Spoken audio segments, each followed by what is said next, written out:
नमस्कार दोस्तों, मेरे इजी इलेक्ट्रिक ज्ञान यूट्यूब में आप लोगों का स्वागत है। तो दोस्तों, मेरे पास एक प्रेस्टीज का इंडक्शन कुकर रिपेयर करने के लिए आया है, जो कि इसमें अभी हम सप्लाई दे चुके हैं। चलिए यहाँ से मैंने ऑन करके देखते हैं। देख रहे हैं ऑन करने के बाद में 1000 लिखकर, उसके बाद में E7 लिखकर इस तरह का आ रहा है। तो दोस्तों, इस पर बर्तन रखने के बाद में भी स्टील का बर्तन रखें या लोहे का, तो इस पर हम लोहे का बर्तन रखें या पत्थर रखे हैं। पत्थर रखने के बाद में भी E7 लिख कर आ रहा है और इसमें सीटी का भी आवाज़ साथ में आ रहा है। तो ये जो कंपनी है प्रेस्टीज का है, इसका मॉडल नंबर है एटलस 1.0 और इसका नीचे भी मॉडल नंबर लिखा है। चलिए सप्लाई को निकाल लेते हैं और नीचे भी देख लेते हैं। तो दोस्तों, देख रहे हैं नीचे भी मॉडल नंबर लिखा है, प्रेस्टीज मॉडल एटलस 1.0। तो ये जो इंडक्शन है प्रेस्टीज कंपनी का बहुत अच्छा काम करता है। तो मैं अपने घर पर भी प्रेस्टीज का ही इंडक्शन कुकर यूज करते हैं। तो इसमें जो E7 लिखकर इस तरह का एरर जो आ रहा है, तो इसके अंदर जो बोर्ड होता है, बोर्ड में क्या क्या खराबी के कारण E7 लिखकर आता है, हम आज के वीडियो में बतलाने वाले हैं। तो चलिए सबसे पहले इस स्क्रू को खोल लेंगे। उसके बाद में जो पैनल का वायर है, पैनल का वायर को निकाल कर और ऊपर वाला जो प्लेट है इसको हम साइड में रख लेते हैं। उसके बाद में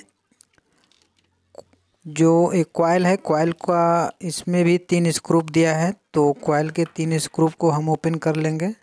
और यहाँ सेंसर का जो वायर है, सेंसर का वायर को चलिए हम निकाल लेते हैं। तो सेंसर कैसे चेक किया जाता है? सेंसर का जो प्रॉब्लम होता है E0 लिखकर आता है। और ये जो कॉइल है, कॉइल ओपन होगा या ख़राब होगा तो E7 लिखकर इस तरह का आता है। तो चलिए कॉइल का दोनों वायर को हम खोल लेते हैं। तो इंडक्शन में E7 का जो एरर आता है, इसमें कई कारण से आता है। तो चलिए सबसे पहले तो मैंने कॉइल का एक वायर निकाला है और कॉइल के दोनों वायर निकालकर हम सबसे पहले कॉइल को चेक कर लेंगे। कॉइल भी ख़राब होने के कारण E7 लिखकर एरर आता है, या कॉइल का पॉइंट जो कॉइल पर सप्लाई आता है, कहीं से बीच में यदि ओपन हो जाएगा तो भी E7 लिखकर आता है। तो यहाँ पर आप लोगों को दिखाते हैं जो इसका फॉल्ट है, सामने यहाँ पर दिख रहा है।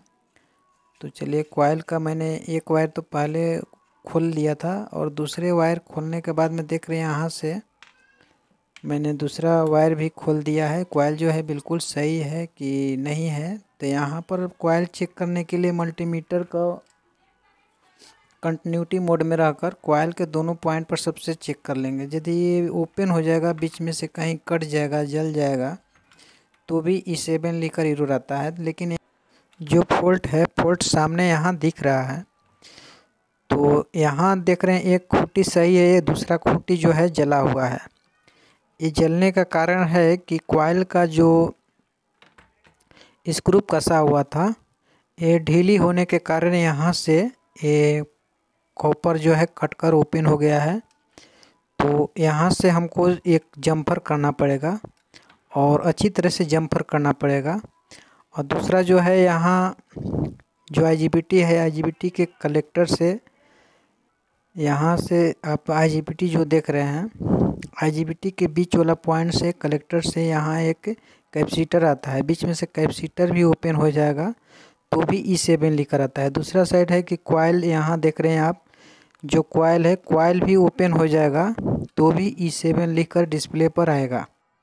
तो दोस्तों, यहाँ पर जो फ़िलहाल जो यहाँ खूंटी देख रहे हैं कॉइल का स्क्रू कसने वाला, तो ये जलकर पूरी तरह से, तो पूरा मिलाकर आपको ये समझ में आ गया होगा कि कॉइल पर जो सप्लाई जाता है, कहीं से दोनों साइड में कहीं से ओपन होने के बाद में क्या होगा, यदि कहीं बीच में सप्लाई ओपन हो जाता है तो डिस्प्ले पर E7 लिखकर इस तरह का एरर आएगा। तो यहाँ पर जो खूंटी है, इसका ये हीट होने के बाद में लूज पॉइंट होगा, उसके कारण से ये प्रॉब्लम हुआ है। तो इसको हम क्या करेंगे, अच्छी तरह से प्रेस कर लेंगे कॉपर को और उसके बाद में इस तरह से इसको लगाकर हम वायर से इसको जम्पर करेंगे। तो चलिए सबसे पहले इस तरह से हमको लगाना होगा। उसके बाद में हम वायर ले लेंगे। तो यहाँ पर मैंने डीसी वायर रखे हैं, तो इसको इस तरह से इसको लपेट कर और इसमें दोनों साइड में जम्पर करेंगे अच्छी तरह से, और रंगे से अच्छी तरह से इसको मजबूत कर लेना है। तो दोस्तों देख रहे हैं कॉपर का वायर से दोनों साइड में अच्छी तरह से जम्पर कर देना है, इसलिए कि इस पर जो सप्लाई जाता है 220 वोल्ट के आसपास में इस पर सप्लाई जाता है, इसलिए इसको अच्छी तरह से सोल्डिंग कर लेना है। तो मैंने इसको अच्छी तरह से प्रेस करके सोल्डिंग कर दिया है। और उसके बाद में हम इस मदरबोर्ड को सेट करेंगे। तो चलिए ब्रश ले हम इसको अच्छी तरह से साफ़ कर लेते हैं, और इसमें जैसे कनेक्शन किया हुआ था सेम उसी तरह से कनेक्शन करना होगा।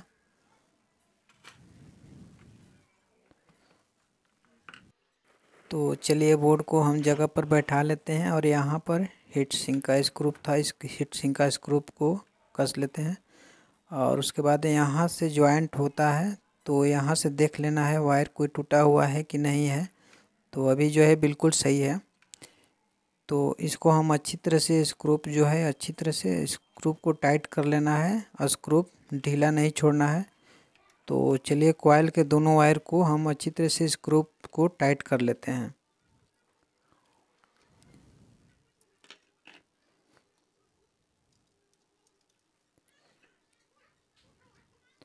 तो चलिए दोस्तों दोनों स्क्रू को हम अच्छी तरह से कस लेते हैं, और उसके बाद में सेंसर का लीड को इसमें मदरबोर्ड में हम लगा लेते हैं।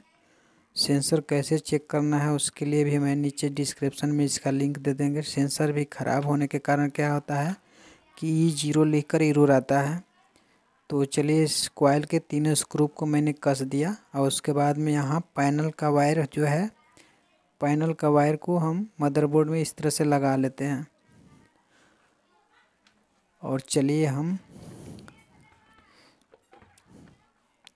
पैनल को वायर को अच्छी तरह से करके ऊपर का जो प्लेट है बैठा लेते हैं। उसके बाद में इसमें सप्लाई देकर चेक करते हैं कि सही हुआ है कि नहीं हुआ है। चलिए इसमें हम सप्लाई दे दिए हैं।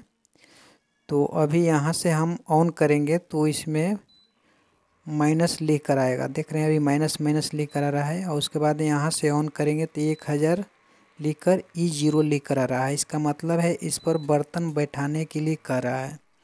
तो यहाँ पर मैंने बर्तन रख दिया, लोहे का पत्थर जो रखे थे, और देख रहे हैं अभी 200 वाट पर अभी गर्म हो रहा है, हीट हो रहा है। तो इस पर चलिए हम थोड़ा सा पानी गिराकर आपको चेक करके दिखा देते हैं कि हीट हो रहा है कि नहीं हो रहा है। तो दोस्तों देख रहे हैं इस पर थोड़ा सा पानी मैंने गिरा दिया। फिर उसके बाद में यहाँ से ऑन करते हैं। उसके बाद यहाँ से मैंने इसको ऑन करते हैं। तो चलिए यहाँ से मैंने ऑन कर दिया। ऑन करने के बाद में देख रहे हैं लोहे का पत्थर पर थोड़ा सा पानी गिराए थे, पानी से बुझबुझी दे रहा है, यानी कि पानी हीट हो रहा है, बर्तन गर्म हो रहा है। तो दोस्तों आप लोगों से रिक्वेस्ट है कि मेरा वीडियो कैसी लगी आप नीचे कमेंट बॉक्स में ज़रूर बताएं, और नेक्स्ट वीडियो में इसी तरह से हम फिर मिलेंगे। तब तक चलते हैं दोस्तों। जय हिंद, जय भारत।